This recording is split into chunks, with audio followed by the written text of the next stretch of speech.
চলতি মৌসুমে পর্যাপ্ত বৃষ্টিপাতের ফলে খাগড়াছড়ির মহালছড়ির কাপ্তাই লেকে মিলছে বিভিন্ন প্রজাতির মাছ। বিগত বছরের তুলনায় মৎস্য আহরণ বেশি হয়, লাভের মুখ দেখছে মৎস্যজীবীরা। ড্রেজিং করে লেকের নাব্যতা বৃদ্ধি করলে মাছের উৎপাদন আরও বাড়বে বলে আশা ব্যবসায়ীদের। বিস্তারিত মোহাম্মদ জহুরুল আলমের পাঠানো তথ্য ও চিত্রের ডেস্ক রিপোর্ট। কাপ্তাই লেকে বছরের ৯ মাস মাছ শিকার করে মৎস্যজীবীরা। চলতি বছরে ভারী বর্ষণ ও পাহাড়ি ঢলের কারণে হ্রদে পর্যাপ্ত পানি রয়েছে, এতে নিয়মিত মিলছে বিভিন্ন প্রজাতির মাছ। গত ১৫ দিনে আহরিত হয়েছে বিভিন্ন প্রজাতির ৬৫ টন মাছ।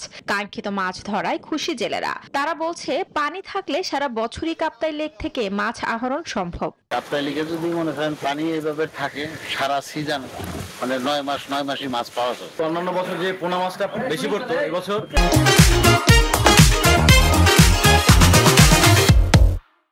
মাছের সাইজ একটু বড় হয়েছে এবং যে বড় হওয়ার কারণে আমরা মাছ অল্প অল্প পাইলেও যেটা বাজার মূল্য এখন অনেক ভালো। পানিটা যদি না কমে, পানিটা যদি এই পরিমাণ থাকে, তাহলে আমরা আশাবাদী সামনে আমাদের মাছ বাড়বে। সারা বছর যাতে পানি থাকে, মাছের প্রজনন যাতে বাড়ে, সেটা সরকারের কাছে জোরালো আবেদন।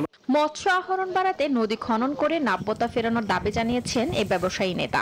বিগত ৩ মাস ৩ দিন বন্ধ থাকার পর গত ৩ তারিখে মাছ ধরা নিষেধাজ্ঞা তুলে দেওয়ার পরে মোটামুটি পানি হওয়াতে জেলেরা মাছ পাচ্ছে, বা যেমন মাছ পেয়ে তারা জীবন জীবিকা নির্বাহ করার জন্য সুন্দর ইনকাম করছে, তেমন আমরা ব্যবসায়ীরাও লাভবান হচ্ছি।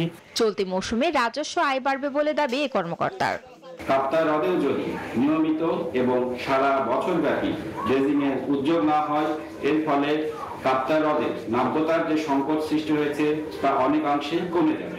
খাগড়াছড়ির মহালছড়িতে কাপ্তাই লেকে মৎস্য আহরণে নিয়োজিত ৬,০০০-এরও অধিক জেলে। Desk report, news 24।